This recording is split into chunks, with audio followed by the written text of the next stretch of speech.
Muito obrigada, Sr. Presidente. Começo naturalmente por cumprimentar o Sr. Ministro, o Sr. Secretário de Estado, cumprimentar os demais colegas, deputados, e agradecer a vinda do Sr. Ministro para esclarecer esta situação e começar por dizer ao Sr. Ministro o seguinte, que é em nome do valor mais elevado, que é o importante papel das instituições de solidariedade social, que é fundamental que se prestem os esclarecimentos em torno desta situação da Raríssimas. E é também em nome da importante atividade que desenvolve a Raríssimas, que é preciso uma total transparência e que não restem quaisquer dúvidas no final desta audição sobre esta situação. E eu tenho aqui, Sr. Ministro, um conjunto de questões para lhe colocar, tendo também, no final, umas considerações para fazer sobre esta situação. E comecemos pelas questões. Já foi aqui referido que os seus serviços receberam pelo menos denúncias de irregularidades na instituição desde março. E eu pergunto, e é importante que o Sr. Ministro responda, porquê é que não foi mandado a fazer de imediato uma inspeção rigorosa? Porquê é que não se mandou fazer porquê é que o Sr. Ministro só mandou fazer uma inspeção rigorosa na segunda-feira, depois de ter sido noticiada na televisão esta situação?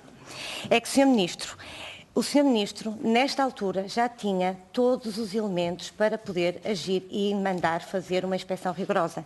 É que a carta que o Sr. Ministro também refere da denúncia que entrou no Ministério a 16 de outubro, além das irregularidades que o Sr. Ministro referiu, refere também que nada garante que não existam outras irregularidades, pedindo uma inspeção profunda às contas da Raríssimas.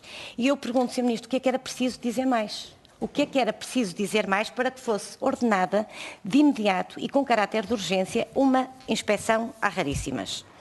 O Sr. Ministro disse, já teve a oportunidade de dizer anteriormente e hoje reiterou, que não recebeu nenhuma denúncia de gestão danosa ao Sr. Ministro. Eu pergunto, só as denúncias em que diz gestão danosa é que são inspecionadas? Quaisquer outras denúncias de outras irregularidades não são inspecionadas?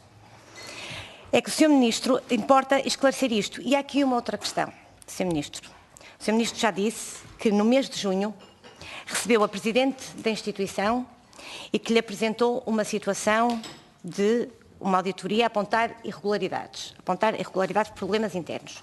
O Sr. Ministro, como acabou de referir também, sugeriu que fosse enviado ao Ministério Público. Já explicou as razões porque é que sugeriu que fosse enviado ao Ministério Público. O que importa é esclarecer porque é que a Segurança Social, porque é que o seu Ministério não agiu, independentemente das denúncias também terem sido enviadas para o Ministério Público. Porque nada impede, aliás, obriga. Estamos a falar de instituições que recebem apoios do Estado, instituições que usam dinheiros que são de todos, que utilizam e bem, que utilizam, mas, Sr. Ministro, enviando para o Ministério Público, impunha-se também uma fiscalização por parte do Ministério. E aqui tinha dois elementos, não tinha apenas a denúncia, mas tinha também uma auditoria. E, portanto, é também importante explicar porque é que não agiu.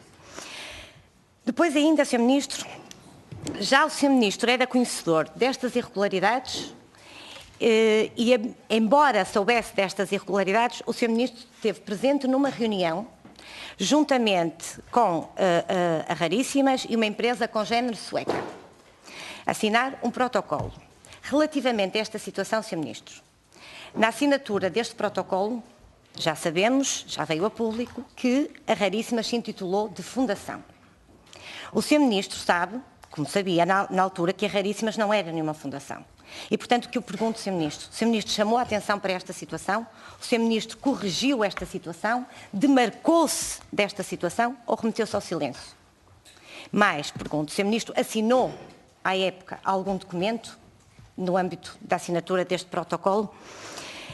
E ainda relacionado com com a Raríssimas e a relação com a empresa congénere sueca. O Sr. Ministro viajou à Suécia, onde viajou também, à altura em que viajou também a Presidente da Raríssimas, para uma visita a esta instituição, e era importante também percebermos se esta viagem foi combinada, como é que sucedeu esta viagem. É que importa lembrar, Sr. Ministro, que o Sr. Ministro, nesta altura, era conhecedor das irregularidades que se passavam na Raríssimas. E agora, Sr. Ministro, num conjunto de questões que tenho para ainda lhe colocar nesta primeira ronda, eu gostaria de que o Sr. Ministro fizesse aqui um exercício. E vamos, por instantes, vou pedir ao Sr. Ministro que faça de conta que não é Ministro. E eu pergunto-lhe, não acha que um ministro que faz parte ou que fez parte dos corpos sociais, e isso não tem mal nenhum, Sr. Ministro, não tem mal absolutamente nenhum o Sr. Ministro ter sido Vice-Presidente da Assembleia Geral. Mas o que eu pergunto é se não acha que um Ministro que fez parte dos corpos sociais de uma instituição tinha a obrigação de, perante uma denúncia a essa mesma instituição, ter sido mais firme, mais rápido e intervir para evitar qualquer suspeição. Não acha que o Ministro que teve as ligações, como o Sr. Ministro teve, a uma instituição, que é o caso da instituição de Raríssimas, não devia ter agido de imediato para que não deixasse qualquer suspeição de conivência. E, portanto, o Sr. Ministro, continuando a fazer esse exercício, pergunto, não acha que o Ministro nesta situação deveria tudo ter feito para evitar que esta suspeição e este alarme social existisse? São estas as questões que lhe deixo na primeira ronda e, como disse, queria fazer duas considerações. E duas considerações no seguinte. As respostas que o Sr. Ministro vai dar às questões que coloquei, naturalmente, aqui em Comissão, são fundamentais para apurarmos o grau de responsabilidade do Sr. Ministro nesta matéria. Mas desde já lhe digo, Sr. Ministro, responsabilidade existe. Existe porque, e é tempo do Sr. Ministro começar a assumir responsabilidades. Porque, o Sr. Ministro agiu tarde. E isso é uma questão que não duvidamos. Todos temos consciência, todos sabemos que o Sr. Ministro agiu tarde nesta situação. A inspeção que o Sr. Ministro mandou fazer na segunda-feira foi uma inspeção que veio tarde, que já devia ter ocorrido há meses. E mais importante, Sr. Ministro, é que para alguém que teve ligações à instituição, como o Sr. Ministro teve, alguém que fez parte dos órgãos sociais, como o Sr. Ministro fez, tinha um especial dever de diligência e de cuidado nesta situação. E as pessoas perguntam porquê. Porquê que tinha? O Sr. Ministro perguntará porquê. Porque as pessoas sabem o porquê.